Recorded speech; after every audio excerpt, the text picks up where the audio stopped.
That's me on the left. It's my sister Ruth on the right, and my brother Alan is in the centre. Now, my father had a 16mm Kodak movie camera, and that was one of his great pleasures.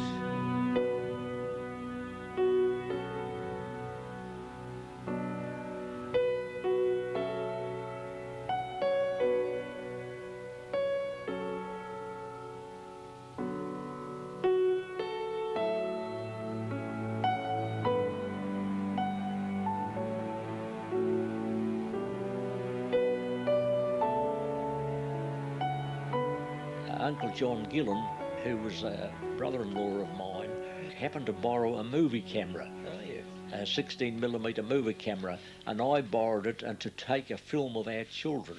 Right.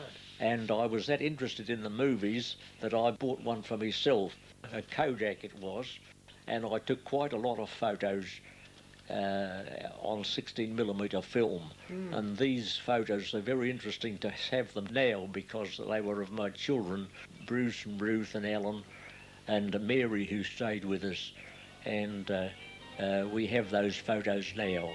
I can remember him assembling us in the right order, and little bits of choreography we'd have to do. He was a very meticulous, thorough operator, He did do things quite professionally when I think about it. It was a second-hand camera, but it was very satisfactory. It was a very simple one to use. There was no extras on it, but it was very satisfactory for what I wanted to film.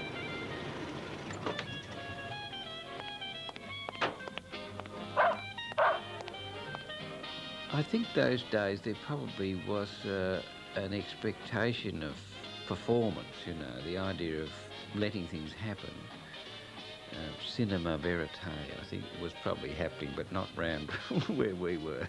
We were expected to behave in some way, I suppose, in front of the camera, because this was for posterity. It wasn't just for, a quick look. It may well have been based on what the Queen did, or, what royal family did. We certainly walked around like a royal family for the camera, and petted the dog. That's my only sort of measure of how we behaved. Before movies, Dad was interested in still photography. It was plate photography then. Terrific quality, though, some of the work he did. One of the first sessions that was on radio was a photographic program, and they had a competition, and I put in for this competition and I got second prize. The photo was that of a little bird. It had come out of its nest, but it could stand up, and I had my earphones on the table, and the bird appeared to be listening to the earphones, and I called it the bedtime story. Recording their various expeditions up the Dandenongs, Dad would assemble, of course, the whole group, line them up, but he wanted to be in it, so he'd get the old string, remote control string trick operating. It wasn't as remote as it is now, but it was pretty effective, if he could stop grinning, that is. He used to go out with in fact, the local minister used to set a camera up and wait for hours till this bird came back to a nest. Day trips involved the camera. It would always be there, and snow was pretty rare around Melbourne, but when it happened, that would be an obvious thing to get Dad on the move. At times we went up to my grandfather's little house at Alinda. There were great days then when we'd go to a shop and buy a pie or pasty or something like that. Dad would focus on some tricky bit of movement, some animal, some bit of behaviour that he found intriguing, and the rest of us were highly embarrassed most of the time, but they were duly recorded. The zoo was a good one. They had a fete at the school where they had a maypole dance, and I took photos of that. It must have been absolutely intriguing to record these events at that time, the 1920s and 30s, to see things move on a screen. I quite envy him that. This is a scooter race. Frank Burberry would usually win these. Great moments in our childhood. Well, I'm 97 years old. I suppose I'll be the oldest member of the Petty family that's living just at present. I've been a fruit grower all my life. My parents were fruit growers. Actually, our great-great-grandfather came out from England in 1855. He came out on his own for a start to have a look round Australia just to see what the prospects were. Then he bought quite a big acreage of land in Doncaster. Now it's called Petty's Lane, is the boundary of that land. When he saw the prospects of Australia, he sent back for his family, and Tom, George and John, who were just boys, were brought out by their mother. Practically every generation of the Petty family went on the land at Doncaster. I had my orchard on the boundary of Doncaster and Templestowe, on the corner of High Street and Manningham Road. I had about 30 acres of land there. We grow mostly peaches, apricots and lemons and pears. All the pears were put in a cool store, a local cooperative cool store, and we'd pack them during the winter. We'd get up early in the morning and pick until noon, and then the afternoon we'd set to and pack them into bushel cases, and they were sent into the Victoria market. I did have help for a while, but Alan was the main one who helped me on the orchard. Because I had no desire to do anything else, really. I vaguely remember the draft horses, but I remember that Dad buying the tractor. It was a Fortune Cork model. It was one of the first in Doncaster. I remember him being on the tractor before he came in school, so it makes the mind boggle that that's what he did. I suppose just the normal things kids would do on the farm, yes. Most people either had a petty plough or an improved version of which was called a Hillman. I bet at a Box Hill foundry by Daniel Harvey, the tractor wasn't considered to be suitable. They thought it would hammer the ground down too much. Yeah, Dad was quite a pioneer, really, in getting one. We used to look forward to our holidays. That was a highlight. My father would see that Mum got one good week holiday without even getting meals.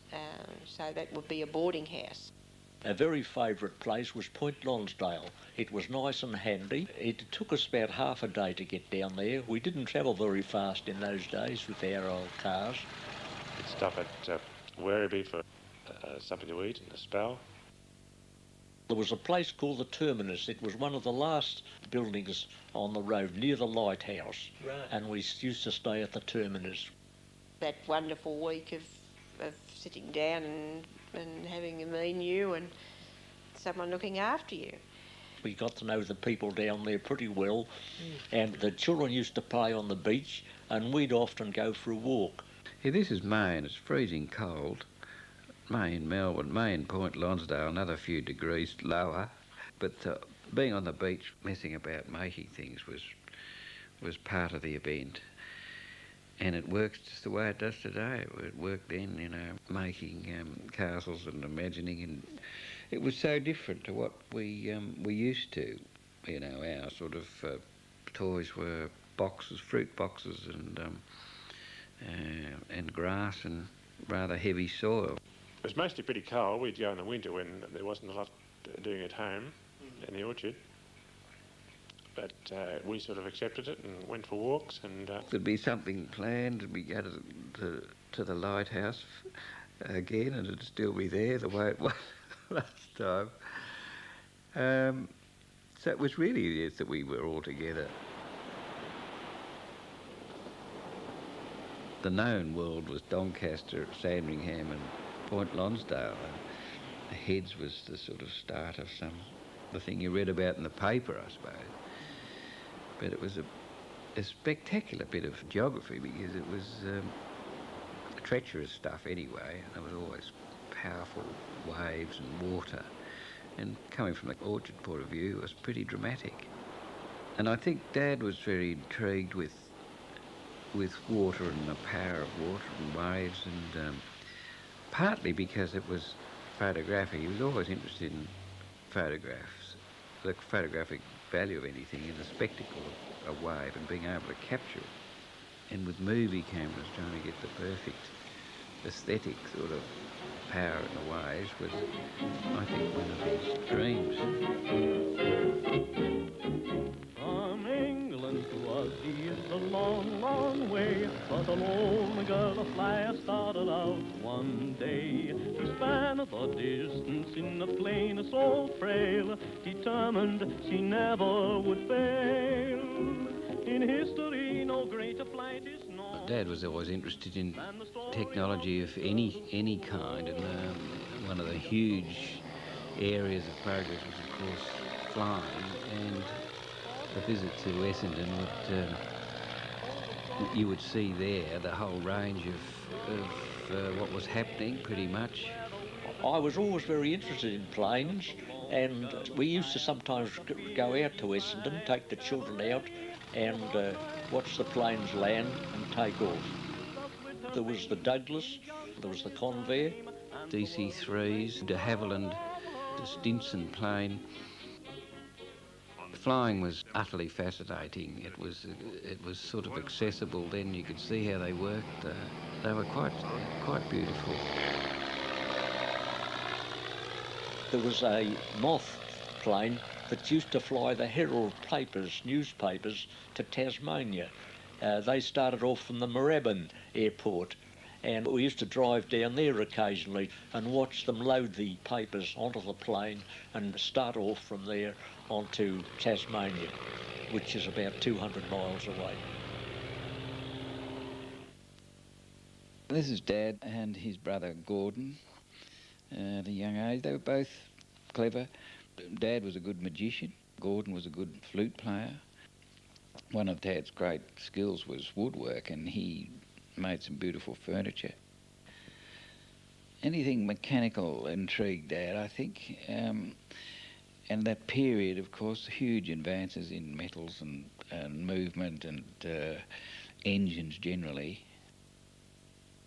And big constructions, bridges, weirs were built, and they all seemed dramatic at the time. To us, not so, I guess. The progress being made in boats and trains, planes, and of course the car, a thing you could actually own. My first car, I bought an old Chev. It was about a 1914 Chev. It was in pretty poor condition. It was a second-hand one. I paid £47 for it, and I stripped it down and painted it and varnished it, and I took the engine to pieces, did the engine up, and I got a lot of satisfaction of this Chev. It was called the Superior model. It was one that before the Capital model, but I got a lot of pleasure out of that. Then after that, I bought a second-hand Studebaker, a 27 or 8 model, I should say. That was a tourer, of course. Before I got the car, I had a motorbike. That would be when I was about 19, I suppose. It was a Triumph. That was an English model bike. Very rough to ride, but I got a lot of pleasure out of my bike.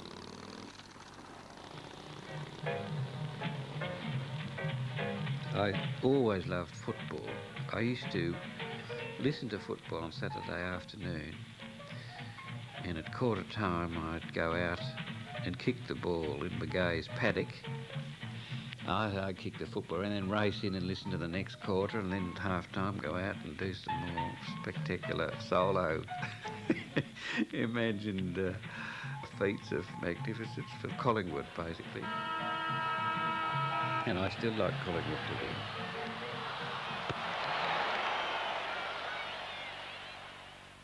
Bruce and I were particularly close because we were almost of the same age in that I can never remember life without him.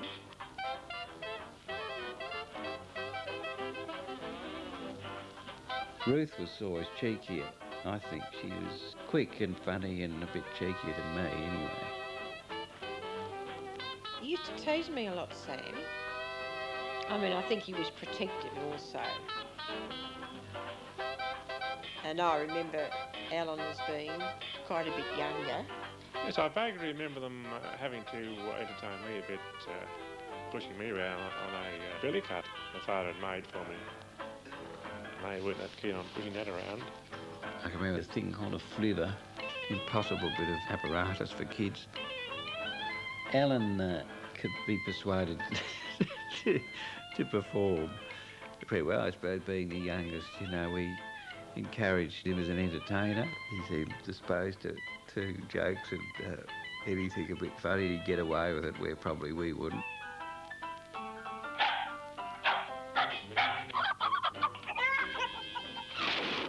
Ruth and Bruce were very musical, which I wasn't at all really. I remember lying in bed, I suppose before I got up for school, and Ruth would be practising on the piano, and later on I remember Bruce playing the clarinet, or trying to. And swimming eventually, or we somehow learned to swim, I don't know how.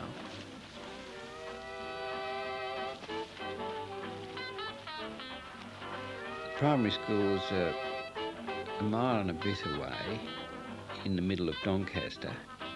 A whole set of us walked, Irene Williamson from down the road, and then we got bikes and we rode bikes. I can remember the day Vernie Clay told us there were men under the Coonong Creek Bridge with springs on their boots. And the story around the school was they'd leap out and get you. We went miles away from that, but that, you know, you had the feeling miles weren't a problem for a bloke with springs on his boots.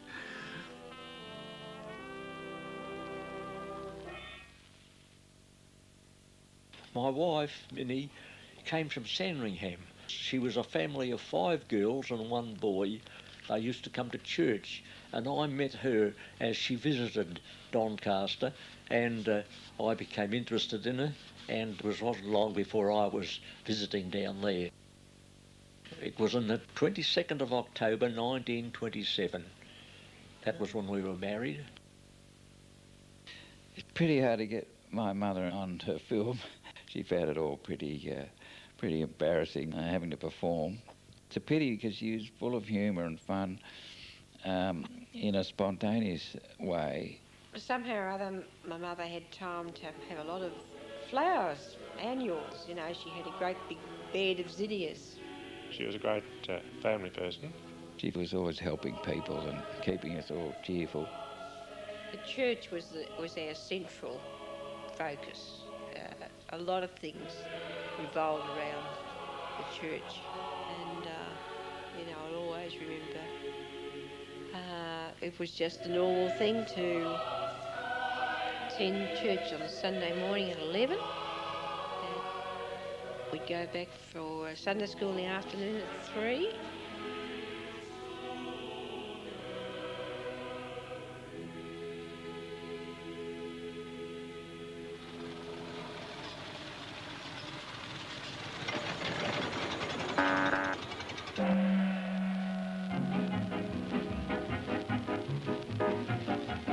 The idea of getting out of Melbourne was in the adventure category.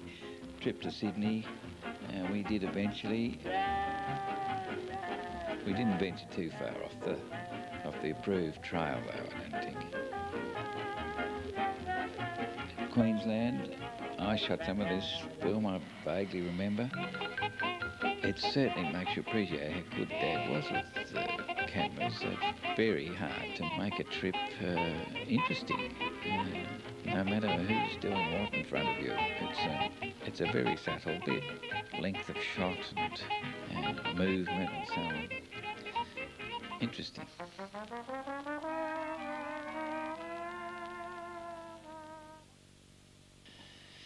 Here we are lined up again in similar fashion. A bit older now, long trousers, some adolescents, and I think probably a little more self-conscious about what we're doing on camera and how we should appear to the world, that sort of thing. And some expectation that we've got to think about what we're going to do. It's kind of nice though. In Doncaster, I would have been the first generation to really branch out and as a woman and worked. Alan stayed on the orchard with my father for a while, in his own orchard, and then moved to the Riverina. He's now got grown-up children, he's got grandchildren. Bruce went to England, and it was from over in England he started off as a cartoonist. And it was rather unusual that he went off. There was more prospects for him in England than there was in Australia. Life's much faster today. Nowadays people seem like they want to have more excitement. I don't think they have a better time than we had. I just wonder how they fitted everything in. It's because they did work very hard in the orchard. Everyone worked hard those days. It's very interesting, and I don't know how typical our family is. I suspect it's quite typical of lots of families, but there it is.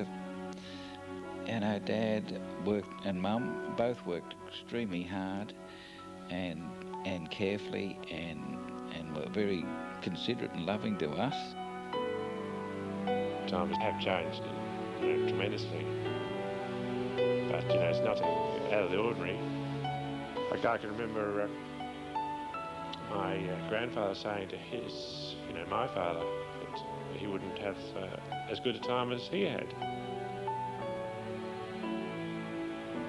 The films, it just touches on a little, almost a cosmetic look at a family. The rest of it's just going to be in our private recollections, I guess.